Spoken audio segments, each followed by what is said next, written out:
Hi, this is Brent Sherbin from DragTheBar.com, bringing you the second in a series of quick tournament videos.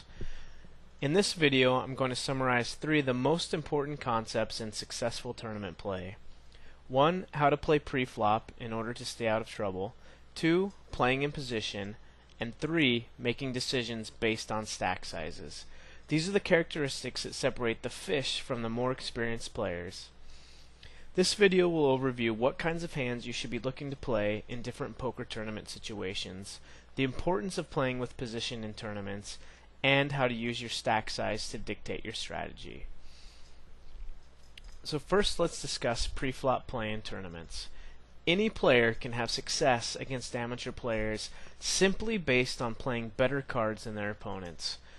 So first of all, play solid cards pre-flop. This is usually the biggest and easiest leak to fix for an inexperienced player, and there's less incentive to open yourself up to risk early in a tournament when the blinds are so small and most of the field still remains. Second, avoid trouble hands early. It's important to stay out of sticky situations where you can needlessly lose a lot of chips early in a tournament. Hands like King Jack, Queen 10, Ace 10 are considered trouble hands, because they are most often dominated by the premium hands that most other people will be raising and playing, and they should be avoided early in tournaments. So a basic guide to tight pre-flop ranges. In early position, play premium hands, the top half of pocket pairs, Ace King, Ace Queen. In middle position, add in the medium pocket pairs, as well as Ace Jack and King Queen. In late position, add in the rest of the small pocket pairs, Ace 10 suited, King Jack suited, Queen Jack suited, Jack 10 suited. And if you're first in, most of the time you should be coming in for a raise of 2.5 to 4 times the big blind. And if there's a raise in front of you, you'll need to tighten up your standards and only re-raise the best of your premium hands.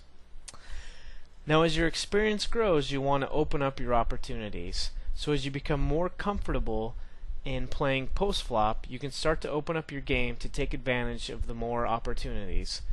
You can do this by playing all pocket pairs and opening with more suited connectors, especially in position.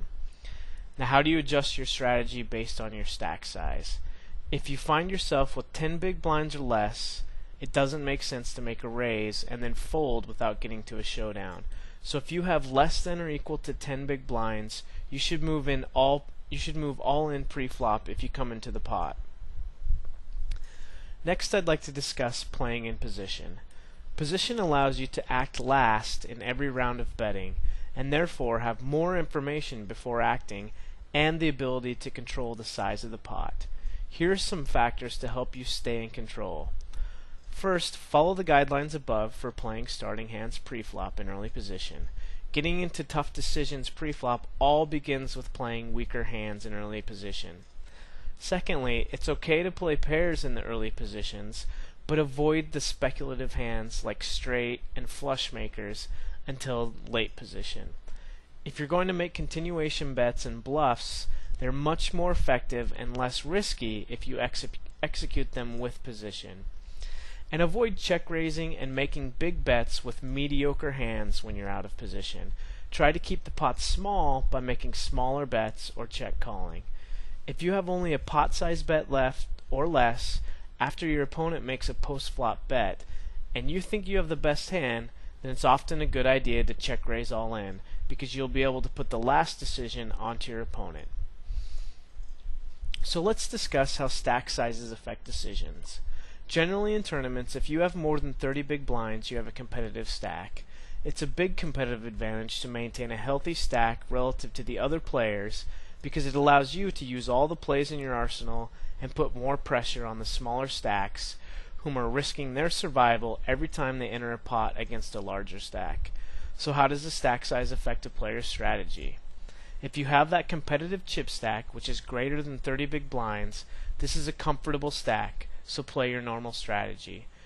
If you're starting to get to that 20 to 30 big blind level, this is short stack. You do not have enough chips to call raises with speculative hands, and you cannot wait for only top premium hands, or you'll soon blind down to a very short stack.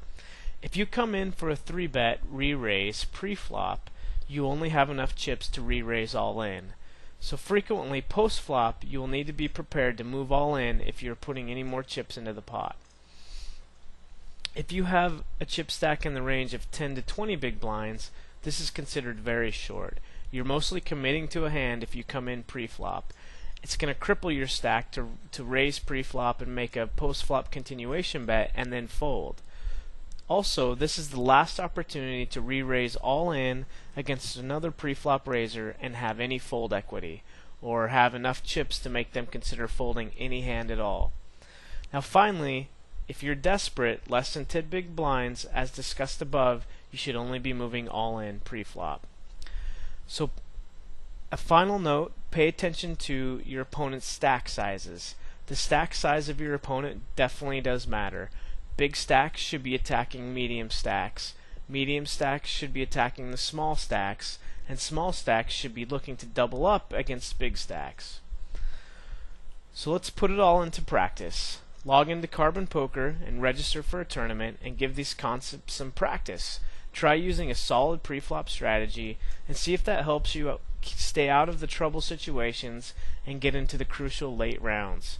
Use the pre-flop shoving standards as your stack starts to get shorter to stay out of the danger zone, and consciously apply the fundamentals of position and see how the game becomes easier when you're forcing your opponent to make the tough decisions and you're controlling the pots. And finally, pay attention to stack sizes in every hand before you make a decision.